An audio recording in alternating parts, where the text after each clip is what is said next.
Olá, tudo bem? Espero que sim. E hoje nós vamos falar sobre o mistério do Mikvah, que é a cobertura da mulher judia, que também é conhecido como Tehel no Yiddish. Para a gente começar, a gente vai ter que entrar no universo feminino.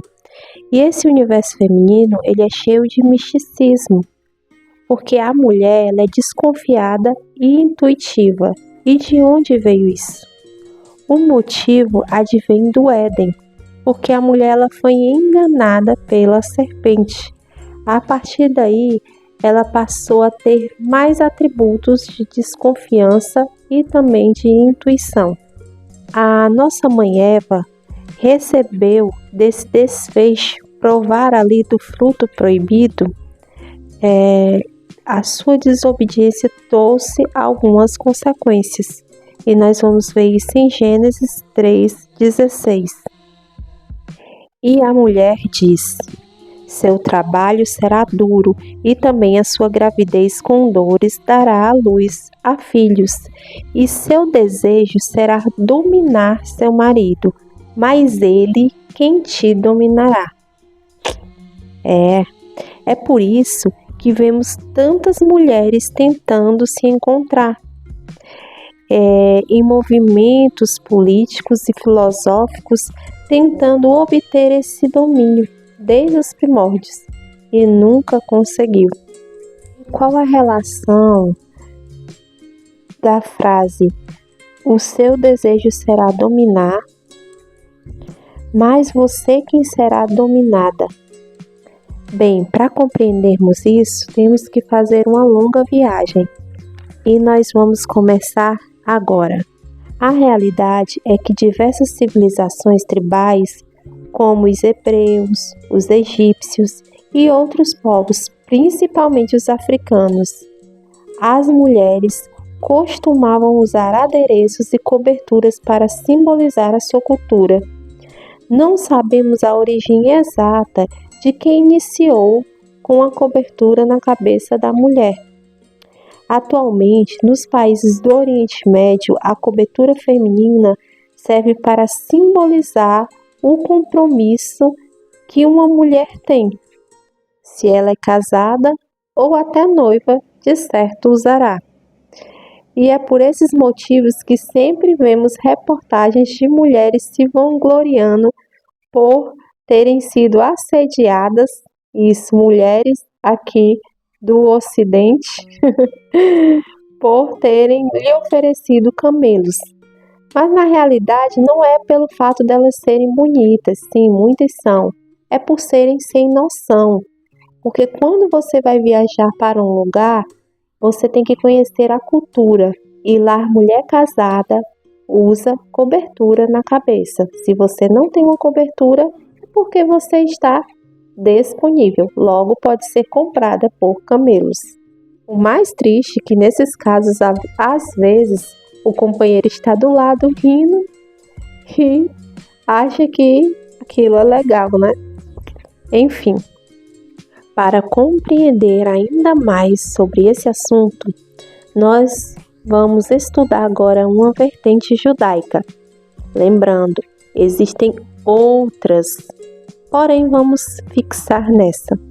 Você precisa ler comigo Gênesis 6:2. E viram os filhos de Deus, Bene Elohim, que as filhas dos homens eram formosas, e a tomaram para si mulheres de todas as que escolheram. A vertente em questão, os referidos Bene Elohim, são na realidade anjos, que ao verem as filhas dos homens se apaixonaram e se casaram com elas. E desse relacionamento nasceram os gigantes. Espécies diferentes casam-se e nascem gigantes. Lembrando que a palavra Bene Elohim se refere ao hebraico no texto original. E essa palavra Bene Elohim refere-se a uma categoria também angelical, como você vai ver agora aí na sua telinha. E esse tipo de anjo, na hierarquia, ocupa a 8ª posição. Vale salientar que o Eterno, ele não gosta que se misture espécies, entendeu? E ele dá esses posicionamentos, como ele fala, que não se misture lã e linho, e em outras ocasiões também. Lembrando que essa vertente que eu estou aqui colocando para vocês tem base no livro apócrifo de Enoque. E eu vou ler aqui para vocês. Enoque, capítulo 7, 2. E quando os anjos, filhos do céu, viram-nas, enamoraram-se delas, dizendo uns para os outros: Vinde, selecionemos para nós mesmos esposos da progenie dos homens e geremos filhos.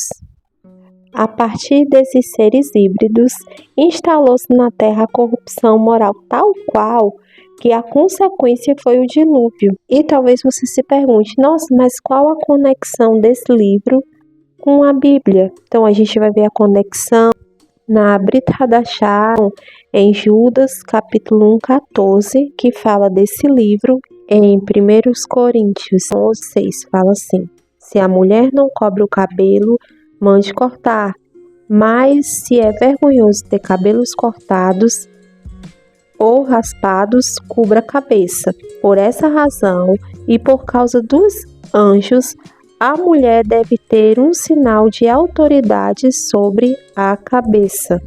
Então, segundo a crença desse período em que o texto foi escrito, uma mulher casada deveria cobrir a cabeça para não chamar a atenção dos anjos. E a primeira aparição de uma mulher com a cabeça coberta, a gente vai ver em Gênesis 24, 65. E é naquele evento em que Rebeca vai se encontrar com seu príncipe Isaac. E ao avistá-lo, ela pergunta: quem é aquele? Aí, aquele ali é o meu senhor. Ela vai e cobre a cabeça em respeito ao seu noivo futuro esposo, que logo se casa a seguir.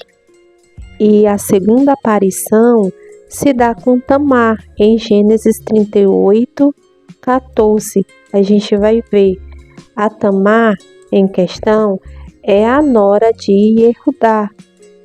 Toda aquela problemática dele não cumprir ali o levirato a levou a tomar medidas drásticas.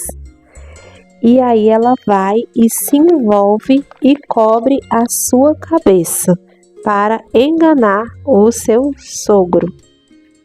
E essa história fica para outro estudo. Vamos prosseguir.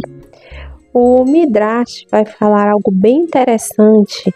Ele diz assim, há duas pessoas que se cobriram com véu e ambas tiveram gêmeos, Rebeca e Tamar. A terceira aparição foi no episódio da mulher Sotá, a mulher suspeita de adultério. Ela era suspeita e a gente vai ver essa história em Números 5 e 18, certo? A realidade é que a Torá, ela não especifica nenhuma ordem direta para que a mulher cubra a cabeça ou o cabelo. Mas nesse texto de Números em questão, que nós estamos observando, nós vamos ver que durante esse rito, o sacerdote ele descobria a cabeça da mulher. E essa mulher era, obviamente, casada ou comprometida no mínimo. Quando eu falo comprometida é porque as mulheres noivas, elas tinham já que ter um comportamento bem severo em relação ao respeito ao seu futuro esposo. A mulher judia, tá certo? Desde os primórdios ela cobria a cabeça em público. Isso é evidenciado na Mishnah, que se refere à cobertura. Porém, essa prática é uma prática tradicional judaica, tá certo? E é um padrão de modéstia. E na realidade ela não é uma lei mosaica. Porém, nos períodos talmúdicos, as mulheres elas cobriam a cabeça como se fosse uma lei mosaica. Isso deve-se ao fato delas garantirem ali se diferenciar dos outros povos no exílio babilônico. E aí a gente vai ler agora essa referência para vocês que fala assim: quem é considerada a mulher que viola o preceito da mulher judia? Aquela que tem a cabeça descoberta. E nessa outra referência, nós vamos ver que a mulher com a cabeça descoberta, ela podia até ser divorciada por esse motivo. Então, eu vou ler aqui, ó. Esses são exemplos de mulheres que podem ser divorciadas. Uma mulher que viola o preceito de Moshe ou da Alahá ou os preceitos da mulher judia, a que sai de casa com o cabelo descoberto. Já Rambam, ele diz que cobrir a cabeça da mulher em domínio público é uma prática tradicional judaica e não uma ordem mosaica, porém ele dizia que essa era uma boa prática.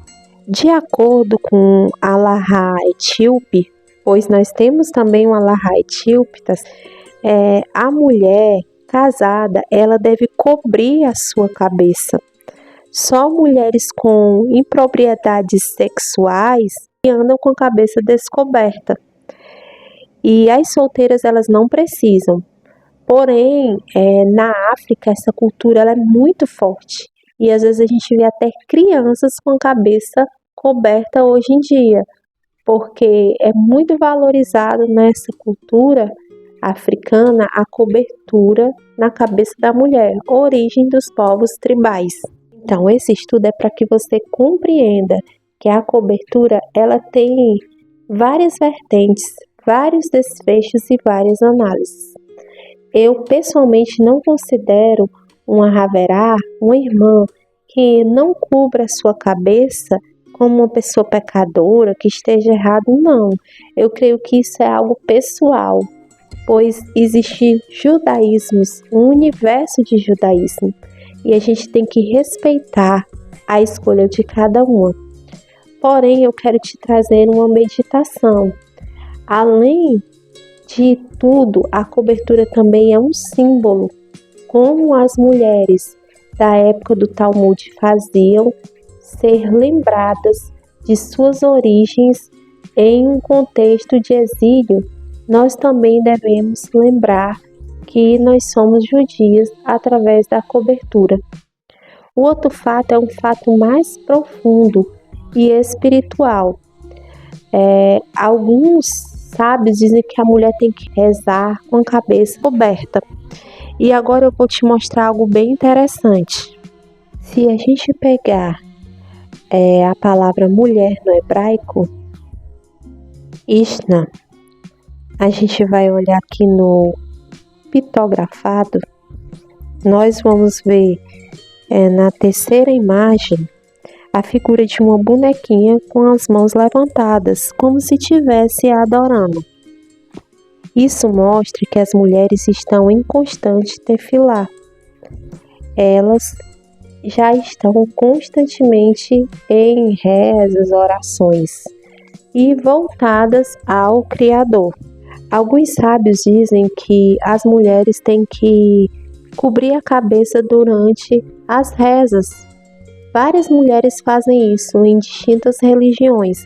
Porém, se nós somos esses seres que estamos constantemente conectadas e nós estamos em constante oração, nós temos que usar a cobertura constantemente, porque podemos estar nos conectando sem a cabeça estar coberta. Eu não sei se você já assistiu algum filme medieval, mas nos filmes medievais era muito sangue, luta, guerra. E para se identificar um soldado, eles usavam capacetes. E muitas vezes eles eram identificados por isso. Talvez a cobertura da mulher, talvez, seja ali parte do seu fardamento, a parte principal, porque ela está toda armada para a sua reza. Afinal, um soldado, que é um soldado, tem que ter um fardamento, não é verdade? E um soldado, em constante defilar, ele usa a sua cobertura. Elitraote, eu espero que você tenha gostado e tenha aprendido um pouco sobre esse universo tão agradável. Lembrando que isso é algo espiritual. Se esse não é o teu chamado, não faça nada obrigado, porque no processo de techuvá, tudo tem um tempo determinado. Elitraote.